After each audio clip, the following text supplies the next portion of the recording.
Guys, magbigay tayo ng patas na reaksyon regarding sa confidential fund ng Davao City nung panahon ni Sara Duterte as Davao Mayor. Pag-usapan natin to ngayon at panoorin mo ang video na to hanggang sa dulo. Huwag skip guys para mas maintindihan natin lahat. Tingnan muna natin ang report before tayo magbigay ng reaction. Alright. Base dito sa report ng GMA, from 2016 to 2022, confidential fund spending of Davao City under kay Sara Duterte. In 2016, 144 million pesos. Hati pa ata sila ni Tatay Digong itong confidential fund. Hindi lang ako sigurado. In 2017 guys, tumaas siya ng 293 million pesos. Lagpas doble pagtaas ng confidential fund ng Davao City from 144 million to 293 million pesos. And then in 2018, tumaas uli siya. Umabot naman ng 420 million from 293 million in 2017. So meaning, yung tinaas niya umabot ng 43% ang tinaas ng confidential fund ng Davao City.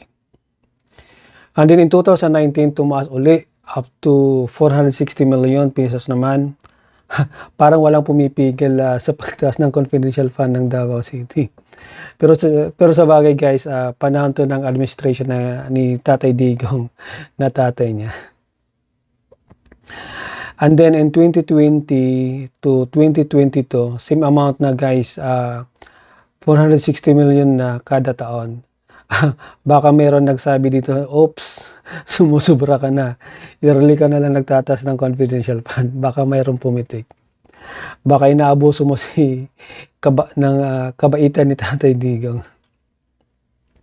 So total amount spending ng confidential fund ng Davao City under kay Vice President Sara Duterte from 2016 to 2022 umabot daw ng 2.697 billion base sa report nito. Wow, grabe guys. Ang laki. Sana all.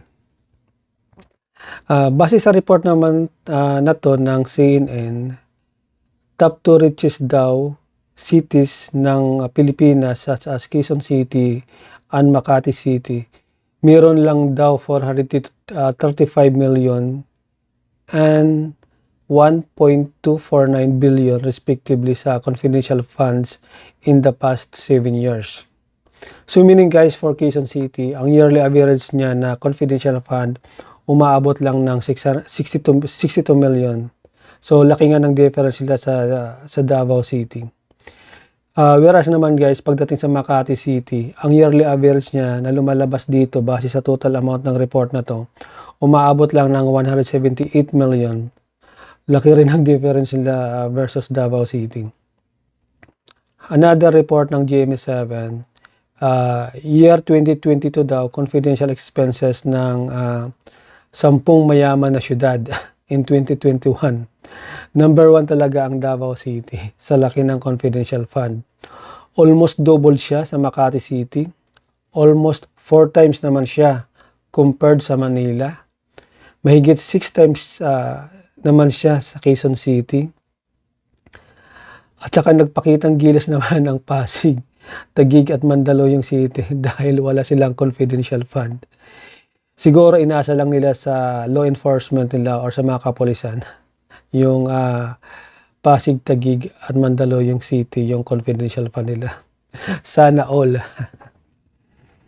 Pero guys, tingnan natin ang confidential fund ng isang syudad na sa Mindanao like Zamboanga City. Malapit din lugar na to sa mga terorista, sa mga NPA. Hindi ko lang makita ang ibang syudad sa Mindanao kung meron silang confidential fund at kung magkano. Anyway, base sa report na to ng The Manila Times dated October 27, 2022. Ang sabi dito, Zamboanga City, Mayor John Dalipi is asking the City Council to approve the 96 million confidential funds for 2023, which is almost 500% higher than the previous administration na 22 million pesos lang daw yung fund nila sa confidential fund. Hindi ko lang alam guys kung na-approve ba tong 96 million. But in the previous administration daw, 22 million lang daw ang fund nila. So meaning guys, taon 2022 to, or pababa itong 22 million na sinasabi na confidential fund ng Zamboanga City. So kung titingnan nyo guys, sobrang laki ng difference nila sa Davao City. Parang more than 20 times ang difference nila. Meaning 460 million versus 22 million. Pero guys, baka i-reason out dito na kaya ganun kalaki ang difference kasi mas mayaman ang Davao City compared sa Zamboanga City. Oh, ayan guys. Sagana nga sa confidential fund ang Davao City sa panahon ni VP Sara Duterte. At yan ang binabatikos ngayon sa kanya. Mas lalo siyang lumaki sa panahon ng administration ng tatay niya. Parang hindi siya napagilan ng time na yun. Unang-una guys, para sa akin, wala naman masama sa confidential fund. Lalong-lalo na pag ginamit mo ito sa mabuti para maging mapayapa ang iyong syudad o nasasakupan. At makatulong ng mahimbing ang mga kababayan mo. Walang gulo, walang terorista at CPP-NP na atake at manggugulo sa lugar mo. As in guys, maayos talaga ang peace and order sa lugar. Napipigilan mo kung anumang banta sa mga nasasakupan mo.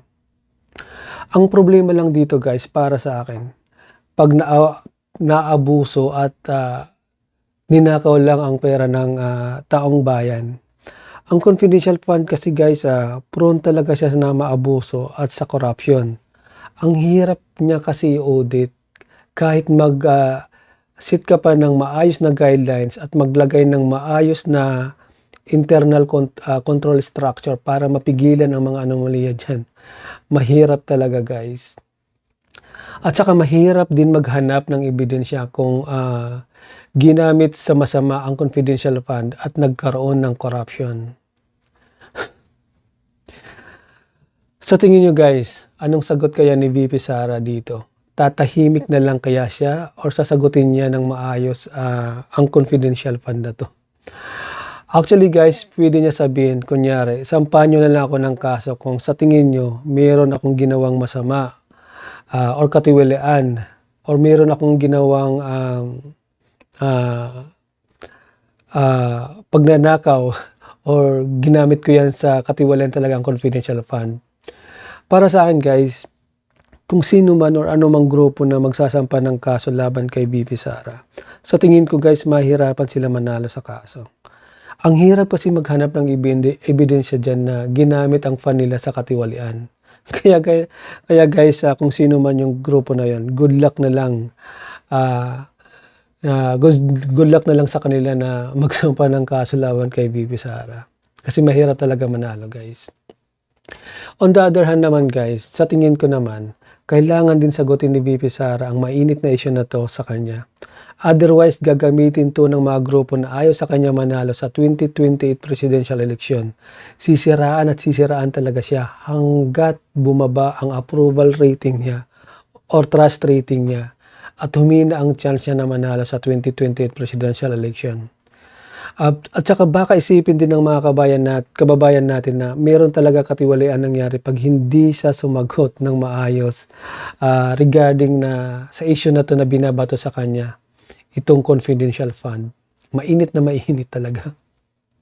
Guys, disclaimer lang, hindi ako legal expert. Not sure lang kung meron batas na to. Para sa akin guys, sa confidential fund ng civilian government agencies at saka ng local government unit natin, dapat mayroon full disclosure sa public na anytime makikita ng taong bayan kung saan talaga ginamit ang fund. Except lang siguro kung mayroon threat sa national security. Dapat mayroon din accomplishment na may papakita sa paggamit ng confidential fund. Guys, take note.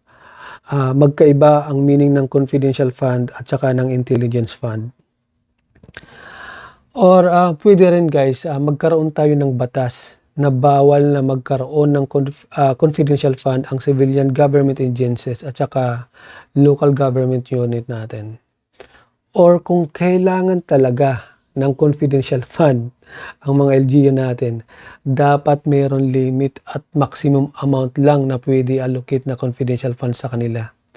Guys, pera to ng taong bayan kaya mayroong karapatan ang mga mamamayan na malaman kung saan talaga ginagamit ang pera nila.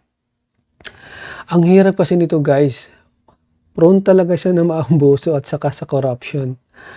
Pero guys, need natin talaga ng batas at maayos na guidelines sa tingin ko para ma-minimize or mawala ang katiwalaan sa confidential fund. Ay nako Pilipinas, kung mahal. How about you guys? Anong reaction nyo sa confidential fund na to? Please leave your comment down below kung ano masasabi nyo. On that note, thank you so much for watching and please don't forget to subscribe if you are new to my channel and see you on my next video. Bye-bye!